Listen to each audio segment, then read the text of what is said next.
Hey everyone, the Teach Better team is live again. Hopefully you just caught our brain break with Jeff Gargas and Dr. Dave Schmittou. There was a lot of shenanigans and some really serious conversations, so we're going to ignore their goofy conversation and we're going to get into celebrating educators.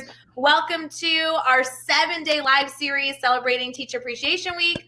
I'm here with Mandy Froehlich, and we have so many good things in store. We will also be taking your questions live. So as I play this little intro video, please feel free to throw your name in the comments. Tell us hello. Tell us where you're watching from. Tell us how your day is going. We're going to get into that. It's a Wednesday. And we'll be right back.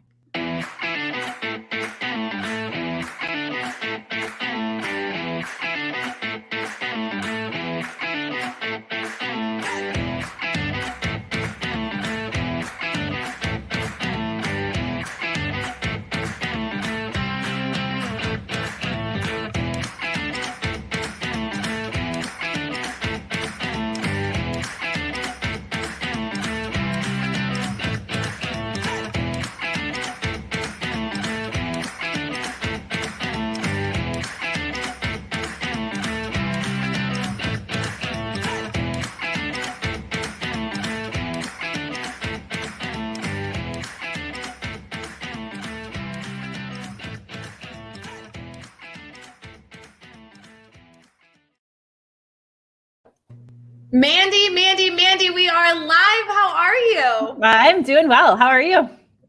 Good. I was really excited that we got to hang out this afternoon. I feel like this is what I've been looking for all day long, and we're finally here. So I'm stoked. It's going to be so great. I am really excited to dive into a whole lot of stuff because we just haven't caught up in a while. It's obviously Teacher Appreciation Week. We're live 7 days this week, and we're doing a ton to celebrate educators. We already have the comments flying in from all over the place of people being like, oh my gosh, it's Mandy Froehlich, which is how I feel every time I see you. So but seriously, I told you from the very first time we spoke, I was like, Mandy, you are throwing chair worthy. If I see you in person, I'm throwing the chair to go get a hug and say hello. So before we get into all that, in case somebody's popping in and they maybe don't know everything about you, will you tell us a little about yourself? Yeah, absolutely. So I am an unemployed educator. Woo! Like, woohoo for unemployment. No, I'm a consultant, an education consultant. So I retired from the district almost 2 years ago. Is that true? Oh my gosh. I don't know. COVID time runs different than normal time. Like, it's not the same. I totally agree. Yeah. I was reflecting on that the other day. Somebody was like, oh yeah, last year. I'm like, guys, that wasn't last year. And then you're counting the months and you're like, oh, it was 12 months ago. Yeah, right. It's crazy. So I retired from the district. I was a elementary teacher, a tech integrator, director of innovation and technology. So I have kind of the ed tech side, and then I also have the mental health side, which is my passion. So I kind of consult in all of those areas. But technically I'm unemployed. I think it's funny that you even phrase it that way, because I know that you're involved in like 6,500 different projects. And so it's funny to me to be like, unemployed, sure, because she has nothing that she's busy with. Trust me, guys. Yeah, and of course, one of my favorite positions, I'm COO of EduMatch Publishing as well. So I do that. And but yeah, that's what I do. I feel like you're famous in so many different areas. Like, obviously, you're connected to EduMatch. I saw Sarah was in the comments. Shout out to Sarah Thomas. We love you. We love her. And obviously, I know she's one of your great friends. So, like, EduMatch is an incredible team over there. I actually just saw a post that you guys hired on new people recently. And I'm like, I love watching that team grow. There's so many good resources and books. Like, I love that you're connected to them. I know there's so many good things going there. Yeah, but then thanks. But in addition, like, that's one element. You also have written a number of books. I see you speaking and working with educators constantly on tech and mental health, which we're gonna have to dive into that, because I still joke. I'm like, how are those things connected? And you say it so beautifully. So you're just always working on something. Yeah. And that's the kind of the beauty, I guess, of getting into being a consultant, is that I'm able to really take on the projects from all over the place. And one of my favorite things to do by far, outside of work for EduMatch Publishing, of course, because Sarah Thomas is one of my favorite people, is work long-term with the districts. And that's one thing. Like when I first left the district, I thought, I want to be a keynoter. I want to get up there and I want to like blow people away. And I can keynote and it's fine. And I like to do it. It's fun because you get to invigorate people and stuff. I don't think I ever blow people away necessarily, but I try. But what I really love is getting in the long-term contracts with the districts and being able to go back and like see the change and get people excited about doing something, and then they do it, and then you get to go back and you get to see the result of that. And I've said it a million times, like one of my favorite districts to work with is Philly. I love working with Philadelphia. I love working with Westchester, which is all kind of in that same area. And so that's been one of my favorite things with the consultant piece, is just being able to get into those districts and learn so much about both myself and the people I'm working with, because I'm from Wisconsin, and like, I don't know, there's not many people here. I feel like there's like 5 people that live in Wisconsin in comparison to everyone else. So it gets me out and humbles me a bit, and I get to learn a lot. So I love doing it.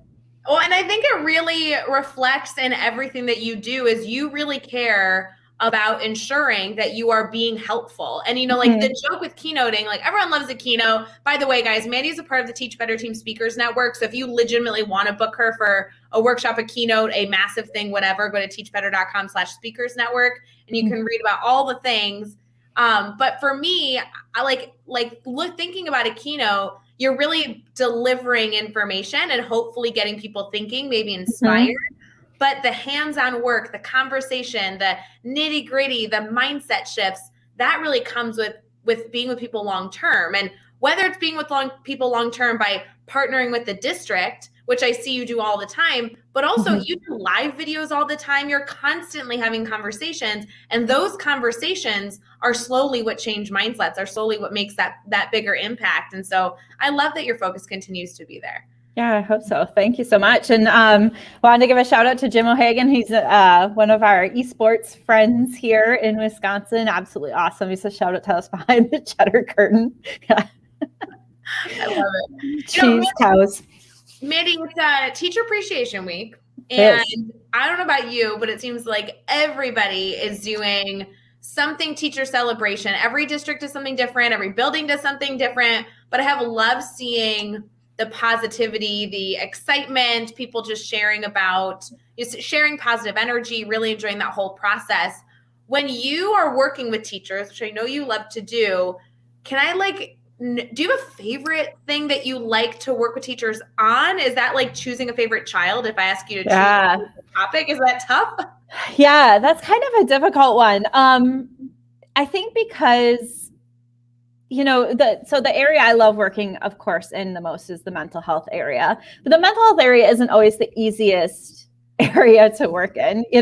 I like to laugh and I like to have fun, and that's not an arena where you typically do that. So, but the thing that I love about going into places and working on the mental health stuff actually comes from when I'm able to give people information that they didn't have before, that makes them think and makes them sort of reconsider what they had been thinking about mental health.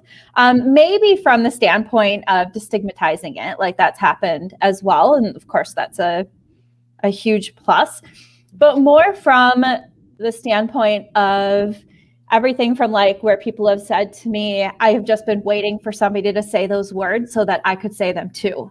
Like being the first to say, oh no, guys, I have anxiety and depression and I talk about it freely. Like if you want to know how I'm feeling good today, like today's a good day. I think, yesterday or the day before, I can't remember, I had a really bad anxiety day. It was a terrible day. I had like a 3-hour-long panic attack. And so just because I know how to deal with this stuff doesn't always mean that my strategies are working and I'm having awesome days and that things aren't hard. And so, I love talking about that. I love talking to educators who I talk about all of the different ways that they can disengage. And they're like, my gosh, everybody's been telling me I'm burnt out, but I didn't really feel that way. But that makes sense. Demoralization makes sense, or whatever it is, and helping them sort of come back from that. And so I think, some of it is really just paving the way for people to be able to talk about how they feel and make it all right. And that's probably my favorite thing to do, is when I see that that's happening. I have to tell you, Mandy, I am severely lacking in this area, and I cannot share with you my appreciation for the work that you do in this area, because I could never do some of like the professional development in this space, because I feel like I don't even have the skills that I need to be successful in these areas. So I'm going to dive in even further. So this is May, right? It's a very stressful month for teachers. I love that Teacher Appreciation Week is this week, first week of May every single year, because I find that April and May typically are stressful for educators. I mean, I've said it a few times in live videos for our Teach Better family that kind of pays attention and watches all of our lives, is that I literally, for the last 2 weeks, every conversation I've had with anybody on the Teach Better team, an educator around the world, anybody, they're like, gosh, I'm stressed. Gosh, I have a lot going on. Gosh, I'm overwhelmed. And you hate hearing that from people. You want to fix it, right? So can you tell me a little bit, in May, we're all stressed. We're seeing the light at the end of the tunnel, hopefully not having that countdown in a negative way, but really trying to soak up the time we have left.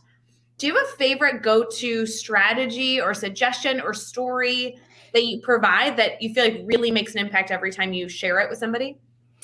Well, I do think that it's appropriate that Teacher Appreciation Week and Mental Health Awareness Month are like in the same month. Like, it feels like the overlap is appropriate.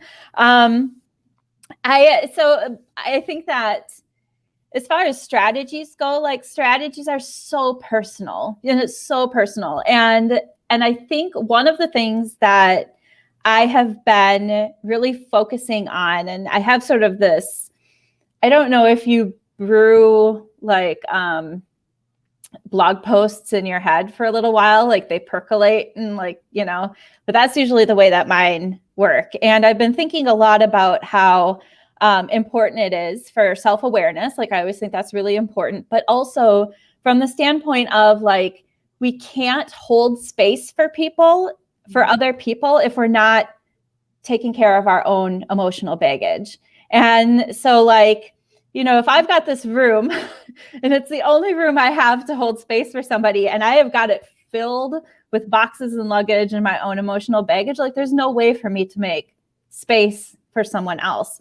And so it's really, I think what I've been thinking about is how important it is for us to really clear our own emotional baggage and understand our own triggers, understand our own mental health, really, before we can make the best space for somebody else. And so that takes a lot of self-care and self-love and all of those types of things, and a lot of work. And that's something that I've been doing over the course of the pandemic is, some of my friends have kind of been working out and have gotten in awesome shape and done all these kinds of things. I've really been working on like my emotional physique, I guess. Yeah. And trying to get myself to a place where I can hold space for other people, because as much as I talk about mental health, I don't know if I'm there really in having the capacity to do that. So that's something that I've really been working on. Yeah, we have a lot of people in the comments right now that, we're streaming here on Facebook, YouTube, Twitter, and Twitch. This would be a great opportunity to share this stream, maybe pull a quote, a suggestion that Mandy is going to continue to share, because I want to make sure that we're able to share these strategies with as many people as possible, because Mandy, these are the tips and tricks that educators need to not only be successful now, but be successful long-term. And one of the comments I'm seeing in here is talking about protecting that space and ensuring that as you kind of work, I like that you said your mental health physique. I really like that. It's not only about getting to that point that you want to reach, but also maintaining it. And that can be really tricky. How are you? Do you have goals set on how you intend to maintain a really healthy mindset in this area? Well, so I have been looking, one of the things that I've done over the pandemic is start to look into different areas that I haven't looked into before. Some are a little bit more spiritual, some are more holistic based. And I don't use everything I look into, but I always kind of, the idea of knowledge is power. And I think there are things that I have found that work really well for me that might not work for somebody else. Mm-hmm. And so I think in the past, I had sort of this, well, if you're sick, you go to the doctor. If you need to talk to somebody, you go to a therapist. If if your anxiety's acting up, maybe you take drugs, or and like legal drugs, like the kind the doctor gave you. Okay, just making sure everyone's clear on that. Everyone's like, she just said we're allowed to take drugs. Right. Going to Oregon, going to Canada, like wherever it's legal, that's where we're headed. Mandy said, no, the legal stuff. So, but I've tried to expand that a little bit into some other areas and really just learn what's out there, even the stuff that seems a little bit crazy sometimes. And so I think my goals would be like working through, again, like how, for me, my goals are something like, how can I work through some of my past challenges to make sure that they're not triggering me now? How do I recognize a struggle that I'm having with one person? How do I, sort of reflect on that struggle and recognize where my past experiences are now impacting that relationship. And that takes a lot of self-reflection, because you have to be able to look at your past and go, wow, that stunk, but I still learned something from that. And I may have been a part of that in some way, and take what you know from that and apply it to current situations. And so my goals right now have a lot to do with that kind of stuff. Reflecting on my behaviors, what triggers me, and triggers me beyond, like, usually I talk about triggers and like what triggers my depression, what triggers my anxiety, what triggers my PTSD. I'm not talking about that. I'm like, what triggers me to get irritated with somebody when what they're doing really isn't that bad. Right. So it's more of the little things like that impact my day to day that I'm trying to work through. And that's how I set goals. It's, what do I need to work? Did I get there? Awesome. Now, I need to set the next one. My lights just went off and I have to get up and dance in order for them to come back on. So we're just going to sit down. That will be so entertaining. Please stand up and dance. We're good. We're good. You look good. We can still see you. So it's interesting that you're talking about reflection, being self-aware. I mean, that's really, I like that step before setting goals, because, I'm thinking about the numerous conversations I've had of people saying, hey, you should really set up a morning routine. And the suggestions they give me, working out, doing all these things, never actually worked for me, because it was always the suggestion of somebody else. And to your point, you've said it numerous times, it really does need to be a personalized goal that you can work towards. And if working out in the morning doesn't work for you, then you should do something else. You need to make sure that what you're filling your time with is actually helping the intention that you're working towards. Right. And so I like this mindset of kind of tracking your day, tracking your week, and saying, hey, I'm getting a pulse of where I'm at. And then you can use that data to set goals on what you want to work on. Yeah, right. And even, I talked about this a little bit on when we were on the last time with the 12-hour. Yep, 12-hour live. 12-hour live. The idea of emotion tracking. Emotion tracking is so simple. And you can, all you have to do is really write it down in a notebook. I also, in my Educator's Matchbook, there's an emotion tracker for every week. But emotion tracking is really powerful, because if you do something as simple as keep track of your emotions day to day in, just emoticons or smiley faces or whatever it is, you can actually look back to see if there are certain patterns that you can find in the way that you're feeling. And so, for example, Ray, you just said about April and May. For me, it was always February and March were always my hardest months. I knew that I was going to struggle in February and March. But if you don't know that and you're emotion tracking, and all of a sudden you get to March and you're like, oh, I'm super unhappy right now. Maybe I need to leave teaching. If you had that emotion tracker, you could look back at last March and see that you were feeling the same way and go, okay, so next time we get to February and March, I'm going to better prepare myself by doing A, B, and C. So I'm potentially not feeling quite this way in February and March. And so emotion tracking is really just, it's a super simple way to figure out if there are patterns in the way you feel, that you can better prepare yourself later to deal with those when they come up.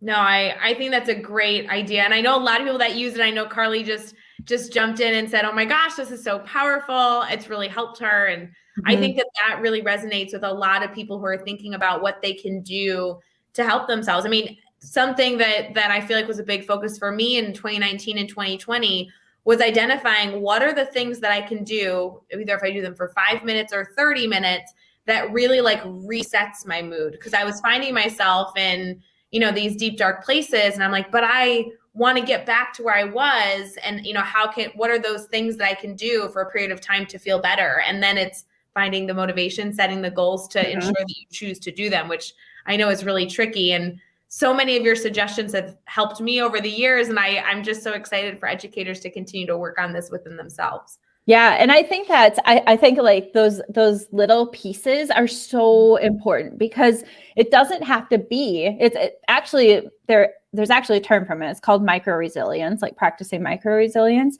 But it doesn't have to be some big thing. Like we all like vacations. It doesn't have to be a vacation. It can be something little that you do on a Wednesday night. Maybe it's read a fiction book. I read my first fiction book over the pandemic in I swear years. And I thought, why did I stop doing this? Why did I stop reading for fun? When did that happen? Right. So maybe it's reading something, whatever, maybe it's just for 5 minutes. I don't have time to sit down and read a book. Do you have 5 minutes? Do it while you're going to the bathroom. There you go. 5 minutes. Yeah. Sometimes 10, depending on what's going on in the bathroom. But you've got some time in there. Take your book in there with you if that's what you have to do. Make the time. And it's so funny. Whatever it is, it really does need to be something that you can say that most of the time really changes your mood. I mean, for me, and I'll be doing it tonight, Mandy, because I knew I was going live with you, and I was so excited to tell you that for me, it's either walking the dogs, going on a really long walk, usually by the water somewhere, or turning off my phone and putting it away and spending a half an hour playing with the puppies. I'm I know that sounds lame. I know it sounds so simple, but I can go all day long and not goof around with the dogs. And I find my day is completely different at the end. So why not intentionally put these things in your calendar? Yeah, absolutely. And schedule them right in, literally put them in your calendar. The other thing that I think is really important, especially somebody just said, this year's been so hard. Another thing that I think is important to realize is that when you disengage, when you're burnt out, it is not a switch that flips. You didn't flip it on, and it's not going to flip off. It is going to take time and effort. It is hard. And I relate it back to being married. You think that when I first started being a teacher, I'm oh, this is going to be so easy to love because I love teaching. And so, I will love this forever, and it's going to be amazing, and I'm always going to be passionate about it. And all of a sudden, 7 years into your marriage, and you're holy crap, this is a lot harder than I thought it was going to be. This takes work, and I have to actually work at it in order to make it happen. And I think that engagement in teaching is very similar. You have your ups and downs. You have times where it's going to be really hard. You have to work on it. It's not always this kind of rosy, rosy everyday happiness skip through the fields. And if you do disengage, it takes time to come back. It takes time, and what you were saying, Ray, about the little things, time and effort to get back to where you were. And there can be times when you slip back, and you have to work back again. And I think just knowing that and realizing it is important from the standpoint of you're not expecting too much out of yourself. You're not saying, well, it's Wednesday and I'm feeling like crap, so if I do something tonight, by Friday I should be better. Like if you are seriously in the doldrums, it's not the way it works. So just recognize that it takes time and effort, and that's okay. All the best things do. All the best things take time and effort. So but if you keep doing those little things over and over and over, that will help. Yeah, absolutely. And it's Teacher Appreciation Week, and I think it's really important to give challenges to all the teachers that are listening right now, all the educators that are in the trenches doing the best they can. These little things, these little strategies, intentionally taking a moment, either after this live video or tomorrow or whenever, like putting this in your calendar, making a list. I remember I've seen you speak on this topic so many times, Mandy, so I couldn't tell you which time you made this suggestion, but I ended up taking so much of what you were sharing, and I made myself a list that went on my refrigerator because I could see it. And it was these random things that like made my day a little bit better. And so whether it was the dog walk or like one Oreo, or like I was like, I really enjoy cooking and I never make the time to cook. It was like, take a half an hour and, put it in your schedule and cook something. And it was really funny because as I was walking by the fridge, I'd be like, oh yeah, I really like zucchini. Zucchini makes me happy. I should buy zucchini, put it on the list and spoil myself. Like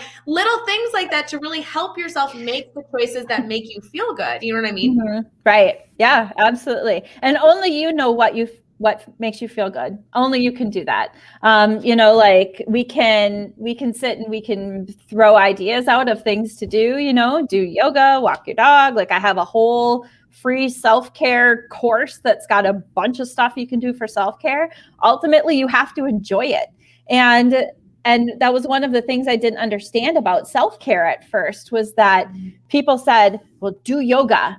So I went to yoga. I went to yoga lots. I went to hot yoga. I tried all the different yogas, and I can't do yoga. Like it's not for me. I want to love it. I want to love it like I want to love running. Like those are the two things that, like, if I could change anything, I would change those two things. I can't. Like my body hurts. It doesn't bend that way. And so then what I did is I stopped doing yoga, and I said, well, I can't practice self-care because I can't do yoga. And I mean, obviously that's the conclusion. Obvious conclusion. Right. Yeah. And so it really is determining what is it that you like, what do you like to do? And it doesn't matter if anybody else likes it. I mean, I personally love playing with my dogs too. And that's something that brings me joy and brings me happiness. So I'm totally with you on that one. But you have to figure out what it is that you love to do, and you have to truly love it and enjoy it. Yeah. Yeah. And if you're not sure, then maybe that's the first step of your process, is trying to identify what makes you happy. And so whether you carry around a little notebook and you're like, ooh, I just had a moment that was happy. Why was that? Let me write it down. What was I doing? What was I feeling? Those are good things to do, because we don't just want to celebrate you this week. We want to celebrate you doing incredible things from now until forever. So if there's any way that we can help you, and you're watching right now and you're looking for tips and tricks, Mandy, I'd love to hear where they can take that course. That sounds awesome. Yeah, you can go to my website, www.mandyfroehlich.com, or www.divergentedu.com, since my last name's hard to spell. Either way is going to get you to the same spot, and there's a link. There's a link for that course. And I also have a mindfulness course that is up there on Udemy right now. If you use the code Teacher Appreciation, you get that for free as well until Saturday morning, I think, the 8th, whatever the 8th is. But yeah, I think that I do think that finding, what it is that you love is so super important. And, one of the ways that I figured that out is, because I think it can be kind of embarrassing when you don't know what you love, right? Like who doesn't know what they love? But I had 4 kids. I mean, I started having kids when I was 21 years old, and I had a whole bunch, and I was going to school and master's degrees and all this kind of stuff. And one day I woke up, I had no idea who I was anymore. Like my identity was very much wrapped up in my kids and in school and being a teacher and all of this kind of stuff. And And when people asked me what I love to do, I didn't know. And I would laugh about it. And I would say, well, I love to work, or I love to spend time with my kids, which was all true, but it couldn't be the only thing. Like, there needed to be more. And so I had to do a lot of, that was like, when you say, like, how do you do that now? That was probably one of the first things I did, was to do a deep dive into who I even was anymore. Like, who was I after my kids, started to get into middle school and high school, and I was running all over with them, and like, who was I besides mom and teacher? That's what I wasn't sure about. And so the first part really was a very authentic deep dive into who I was and what I liked anymore. And there were things that everybody was doing that I didn't like to do. I don't really like wine. That's like a big thing. Everyone's like, oh, we're going to go home and have a glass of wine. I don't really like wine. So I don't do that, but I tried. You tried. I tried yoga, wine, and running. None of those worked for me. I'm so sorry. Yeah. I'm with you on the running, but the yoga and the wine, I actually do have on my positive list. So. And that's okay. Yeah, that is okay. And I think that the permission, I love how you speak, because whether it's on a live video or when I see you working with districts or just coaching teachers, the ability to give all these suggestions. And then, Mandy, my favorite thing, you're always like, and that's okay. Like, you're performing, like, it's okay that these things are different. Like, stop feeling like you have to fit into a box, because the only people that fit into the box are the few people that you think are there. Everyone else, they're not in the box. So it's okay that you're not there. Like, find something else. And I love that permission to be like, oh, it's okay that I don't like running. Good, because I really didn't want to do it again. It was super uncomfortable. I don't want to do that. So Jim said, what is a surprise love you found? Anything you find out of the blue? Oh my gosh. What's a surprise love? I think one of the things actually was, and I had kind of found it and then put it on the back burner and then found it again, was the love of reading. Because even when I was younger, like in high school, I was not a big reader. Like, I didn't love to read. It wasn't anything that I found super interesting. And so I think reading probably would have been one of them. I also found that I love meditating. That was not something that I had to grow into. I didn't love it at first, but I've really grown into sort of my meditation shoes, I guess. And I've practiced and have gotten much better at it. And meditating has been something, honestly, meditating something that 10 years ago, had you said, you're going to start meditating, I would be like, no, meditating's for weirdos. I don't do that. Meditating's not for weirdos. Well, take it. Consider the source. You're weird, but we love you for it. Like, it's not for weirdos. It's just for Mandy people. Yeah. So I guess maybe meditating would probably fall under that. That's a really good one. Yeah. I feel like a surprise. I feel like there's been a few surprises, only because I feel like I have a similar story to you, where I didn't know what I loved and I felt guilty. I thought it was shameful for a long time that I'm like, no, I really do love work. And I didn't realize that you can still love work and still love other things. That's okay.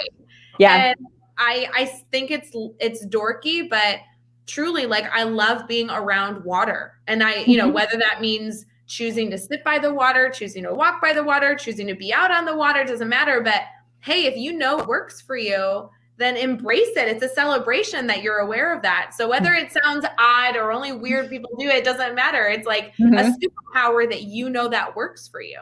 Right. Yeah. And I think that's so, meditating for weirdos. Maybe that should be my next Udemy course. I should probably just rename the mindfulness one, mindfulness for weirdos, maybe, be more popular or whatever. But yeah, I think finding that identity is so important. And it's not, like what you said, you can love work and you can love other things. It took me a long time to disentangle myself from the whole, you have to be busy. Like you have to, and if you want to be successful, you have to be busy, or at least you have to tell people all the time that you are, because, and it's not that I'm not busy, but I do find that when I don't talk about it, I'm happier. I find that the more people that I tell I'm busy all the time, that the more it makes it brings up my anxiety. There's something about saying it out loud that makes me, feel kind of anxious, and that I need to get the ball rolling on stuff. I need to do stuff. And I've tried really hard to, to kind of temper that, and also understand that I have the right to say no to things. I have that right. I have the right to not feel guilty about what I'm saying no to. And I, and all of that is really, that's okay. Like, it doesn't have to be that I owe people something, or if I don't have to feel like I'm the only one who can do something. Like I hear that so much from educators. Well, if I don't do it, nobody will. Somebody will. Somebody will pick it up. And it doesn't have to be you. And so often we sort of, we, especially kind of our high flyer teachers that take everything on, we go back to them. I was an administrator. I know, I did it too. They were awesome. They always did everything you want, and they did it well, and you never had to worry about if it was getting done. But we burn them out so quickly by doing that, because they're taking it on because they love their job and they don't remember who they are as a person anymore. Like, we're literally playing on the fact that they don't remember what they love to do.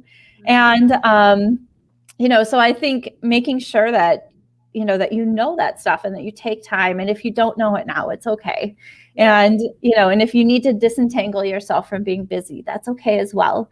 Do it slowly, and it'll happen, because it took me a while to be able to do that.